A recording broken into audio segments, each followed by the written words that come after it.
My name is Anatolian, actually, so this is Patriots Must Rise. Um, Tonight I want to talk about what we're doing to our kids. Um, with the fake pandemic in the past, and the ridiculous stimulus checks that nobody voted for. Um, we have a generation behind us that sees absolutely no hope. And the boomers in Congress created that problem.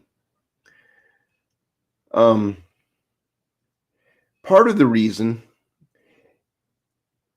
is that they feel that they can actually afford it due to unconstitutional income tax. And the reason that I say it's unconstitutional isn't opinion or my opinion, it's the opinion of the Supreme Court. Okay. In 1895, the Supreme Court already ruled against the blanket taxation on people's income in order to fund whatever. They said that they had to have a reason in order to have the levy there. The Wilson-Gorman Act was put in place to fund the Union war effort against the cowardice Democrats in the South. The war's over. They no longer had a reason to fund or to levy this money and steal it from the American citizen. However, in 1913, the same evil Democrats that lost the war pushed through, and it was not a majority vote. They just pushed it through. As a matter of fact, I do not think it even made a vote. The 16th Amendment, which gave Congress a blanket right to impose taxes on income. Okay, here's the problem. The Supreme Court had already ruled that unrepresented taxation was unconstitutional. Okay, so the blanket taxation of the federal income tax still stands to be unconstitutional. We have an issue where the party that tends to be in power because they lie to the people better than the people that actually want to stand up for the Constitution, never wanted a Constitution in the first place. So they don't care what the Constitution says.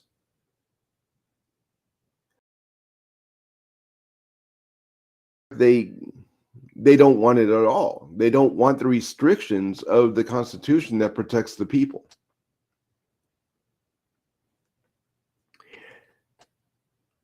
So the fact that we are not, as a people, unified against the government and willfully avoiding paying income tax to a government that is advocating mutilating our children, um, teaching them to be homosexual, and pushing child sex trafficking, and has been ever since Jimmy Carter. Um, and you know me. If you have any question about what I'm saying, just go to the links in the description, and you will find the research that I'm talking about.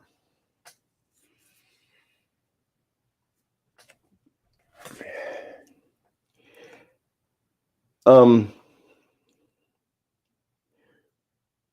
we definitely have a trend here where our election cycle is no longer about uh, which is the most or the least painless or the least painful dildo to be putting up our ass.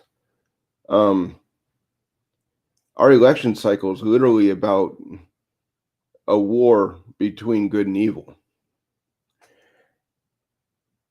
And I think more and more people are actually seeing that. Anna Perez from Wrongthink, part of the Stu Peterson network, or Peter's network, sorry, did a video recently where she's putting together 5 of her most controversial comments from her show. And the last one on that episode, it's about 15 minutes long, and she's explaining step by step how throughout the 2016 campaign trail, Donald Trump is dropping hints, exposing the child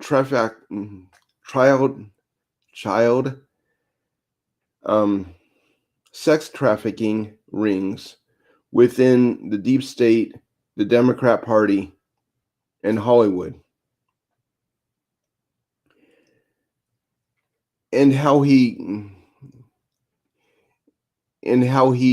planned to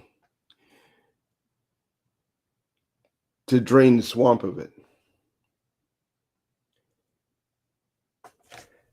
It is her belief, and I agree with her, that the reason that the press was so much advocating against Trump being president, and even into his election and beyond, is that he knows where the bodies are buried. The people that are behind these sex trafficking rings, he knows personally. So I'm not saying that's implicating him as a pedophile. What I'm saying is he has had dinner with Jeffrey Epstein. He's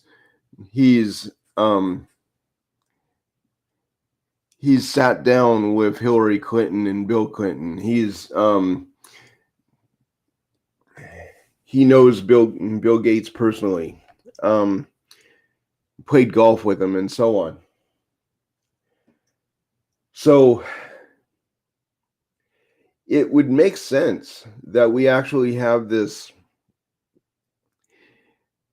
press that is bought off by the most corrupt party in the world's history.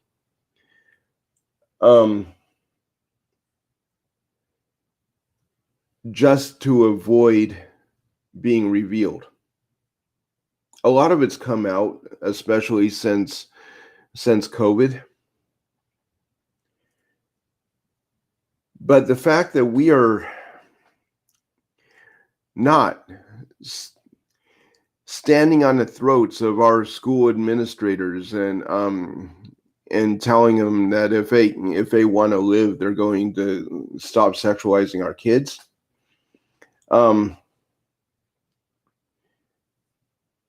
What does that say about us? Why are we so complacent in allowing the direction of our world to go the way of the pedophile? Seriously. If you're not speaking out against it, if you're not out there with a sledgehammer bashing these people's heads in, you are part of the problem. Granted, that might be going a little bit far at this point, but I don't think so. Not by much. I mean, the very reason, and I've said it over and over again, the very reason that the left does not want a Second Amendment is because liberals are the problem. They are the criminals. I have never transported a conservative ever. When I was transporting criminals for the Marshal Service, I was in the back looking up their Facebook profiles just out of curiosity, because I wanted to see who these people were. And it was very clear to me very soon that, okay, he's an Antifa scum. Okay, he's a liberal activist. This pedophile voted for Hillary Clinton. No wonder. Stuff like that. Now, I'm not saying that all Democrats are criminals, but I kind of am. But I am saying that all criminals are Democrats. And a lot of that has to do with their very mentality. Think about it. They spent the past 6 years claiming that the 2016 election was going to be corrupted by Russia. That Trump was in line with Russia. After all, just look at his wife. That it was an illegitimate election. And then once the conservatives started actually saying that the Democrats cheated in 2020, which the evidence is so blatant. In fact, Time magazine even bragged about it in an article called "The Secret History of How we saved the 2020 election," or something like that. I don't remember the actual title, but only a week after the election was stolen, they were bragging about it.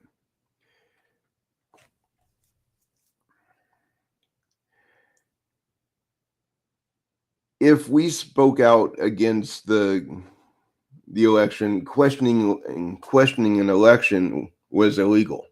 People were getting arrested. Hell, people are still in prison for it. Dan Bongino says this isn't a double standard. This is just separate rules. Well, okay. After all, these are the very people that started the Civil War. And contrary to popular belief, the Civil War wasn't about slavery. It was the Democrats protesting an election. They didn't like the fact that uh, a man that was that came out of nowhere, like Donald Trump, um, won the election. A man that they couldn't control.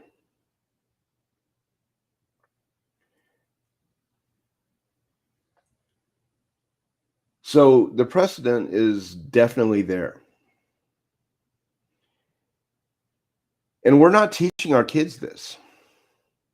Our kids this because our education system is skewed toward the liberal.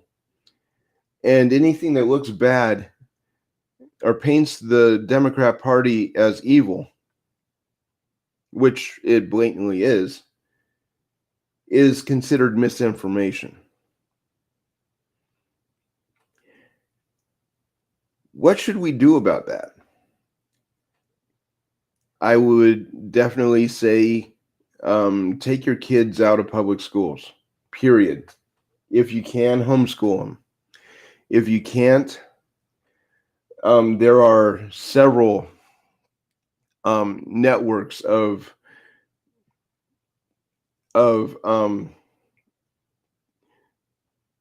parents that are homeschooling that might have room or the ability to maybe take on your child as well.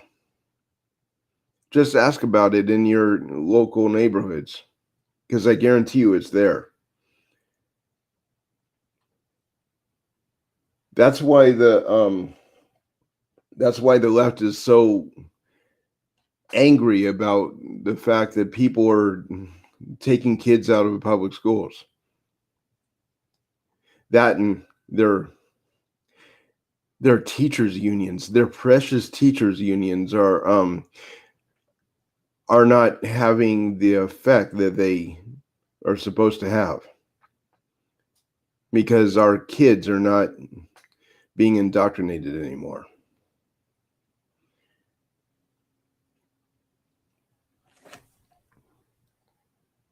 When COVID first started revealing that this gender theory and critical race theory was being taught in grade school, conservative parents all over America started going to the school boards, and it got to the point that the Biden administration called us terrorists. Well, I've said it before and I'll say it again. If a label is put on you unfairly and they're trying to do it to control you, you might as well become that label. And think about it. They're trying to scare you with the label of domestic terrorist. Okay.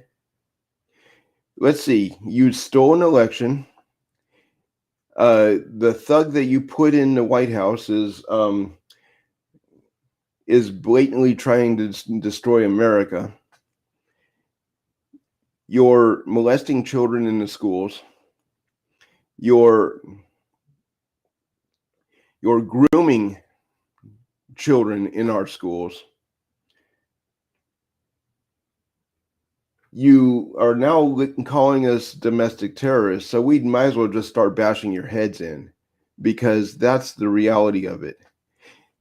The moment they started saying that we were domestic terrorists, we should have started picking up sledgehammers, not worried about whether or not the authorities were going to come after us, because we already knew that they were going to. After all, the J6ers were already in prison for 2 years at that point. for nothing. And yet Antifa and Black Lives Matter terrorists are still walking the streets free. So we know there's a double standard. We might as well just um, be happy that there is a double standard, because it kind of frees us up to do the damage that we need to do.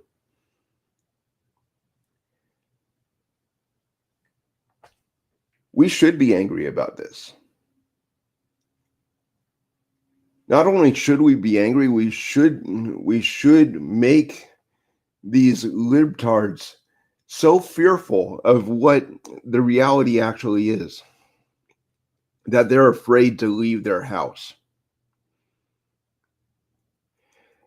We've got a bunch of Zoomers on TikTok that voted for this scumbag, that are terrified of being drafted by the very scumbag that they voted for, because they don't understand that elections have consequences.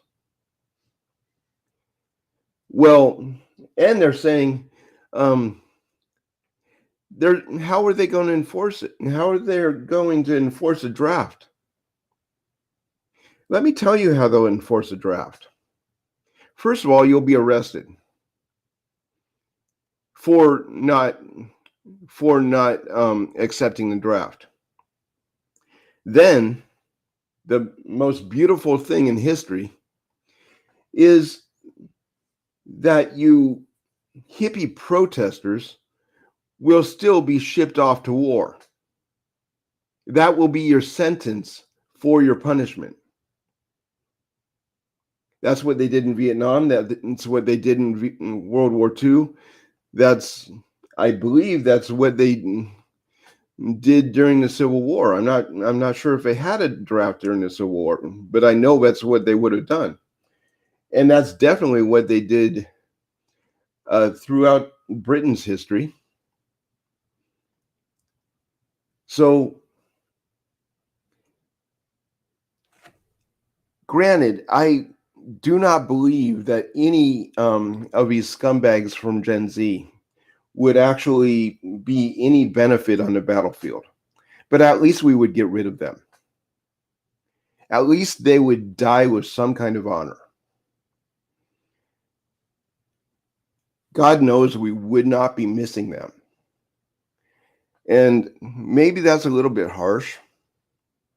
And don't get me wrong,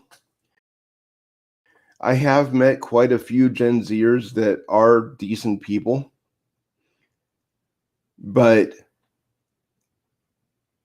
that comes from the fact that their parents were very strict. They live Christian lives, and they work. They actually innovate new ways to make an income, because they see that there are not any opportunities in the traditional workforce, thanks to Joe Biden. Ironically, those are the very people that would not get drafted. Why? Because those are the very people that we need on the home front in order to keep our infrastructure going. It's the climate change protesters that don't have the brains to move their ass out of a way of a semi, and actually think that the driver is going to care whether or not he drives over them or not. I wouldn't, simply because of who they are. After a certain point, you have to stop caring whether or not these are human beings, because, well, these are the same people that argue that it is a woman's right to murder their own child, and yet they'll let a murderer on death row go free. I'm starting to believe in retroactive abortion as long as it's done on a liberal. I mean, if you're allowed to abort your child all the way up to birth, why is it that we have a why is it that we have a murder charge in the first place?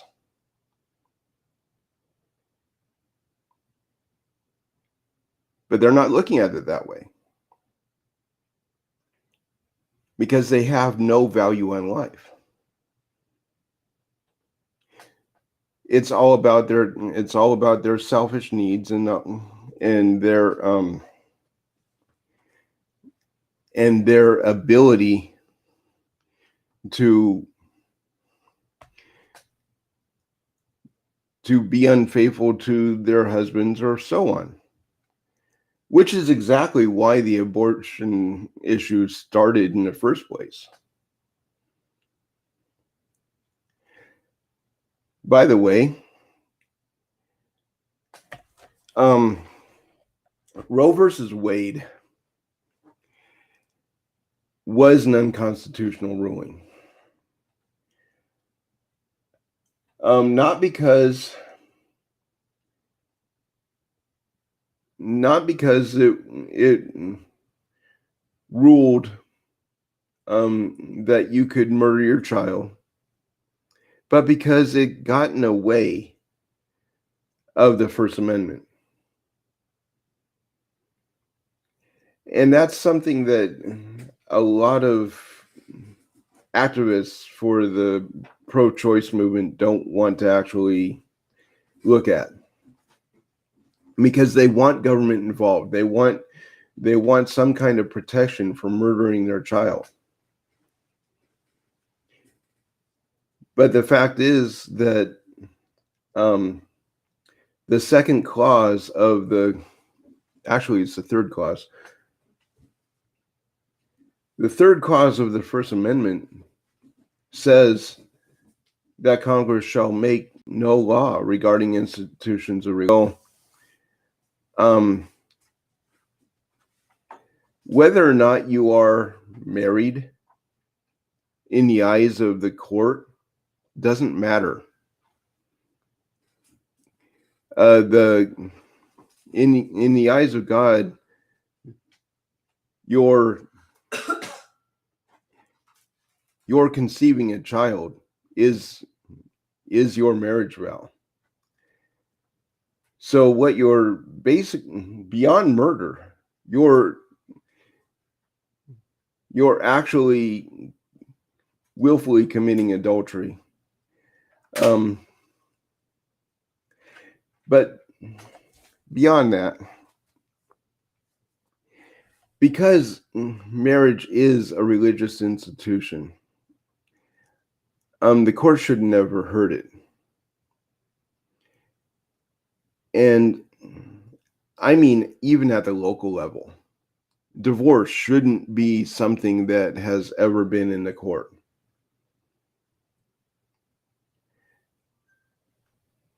I believe that 100%. But because we allow for government intervention in anything that we find uncomfortable to deal with on a personal level, we allow government to seize more power than they are actually given. And they never take back anything. They never give back anything that they take. Just look at the emergency powers that were granted for a fake pandemic. I don't remember what state it was, but the governor of one of our states actually tried to impose emergency powers to ban guns in her state. The courts overturned it. The The local sheriffs told her flat out that we will not enforce this and we will arrest any police officer that does. And it got overturned. But they still tried to do it. As we give our governments more and more authority over our families, our children are in greater and greater danger. And that's something that people don't seem to understand. We cannot allow anybody from the government to come into your household at all. I don't care if there's a warrant. I don't care if there's a justifiable cause, whatever. If they have a badge, if they claim to be CPS or whatever, you shoot them in the face. That's all there is to it. Because the threshold of your front door is your domain. Anybody that is not welcome, damn well need a gun and be praying to God for their survival, because they should not survive the encounter.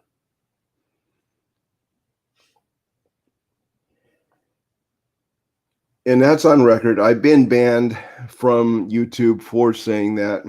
I was expecting that. But I stand by what I say. I'm not advocating violence. I'm flat out saying, hey, look, here's the line. You cross it, you die. Okay?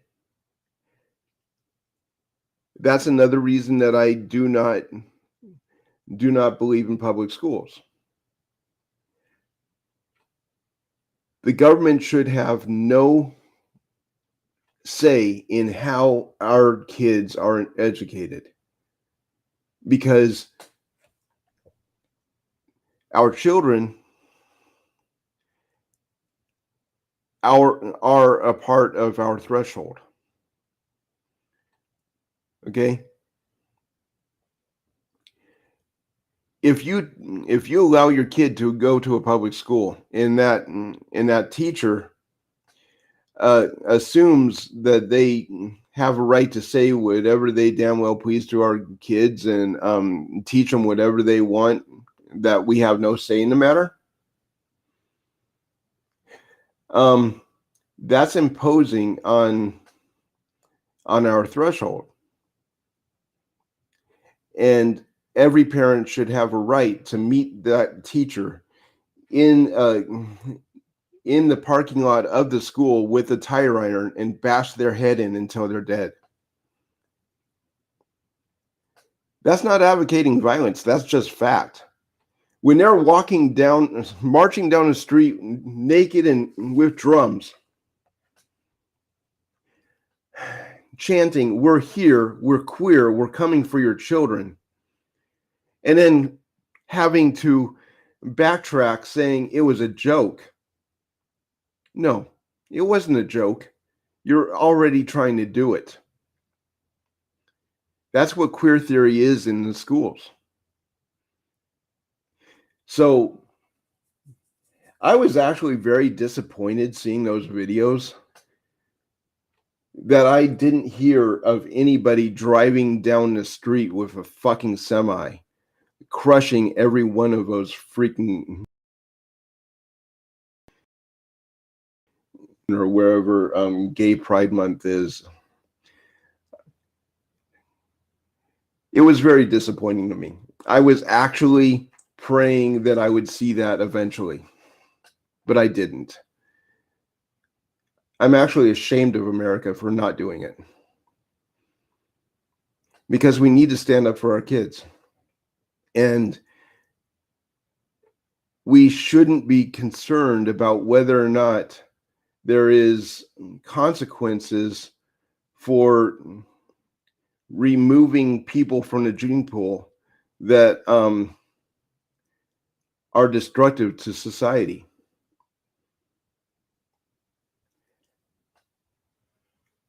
We're doing more damage to our children by allowing this stuff to happen than they are actually doing the stuff they're doing. Because by allowing the stuff that's happening today to happen, we're setting up a precedent for even worse stuff to happen in the future. And with that, I am Anatoly Anatolisova. This is Patriots Must Rise. Please like, subscribe. I have a link to newsletter, which is also the research for this in the description. Please live free, die well, and unless your neighbor is a Democrat, love him as Christ did.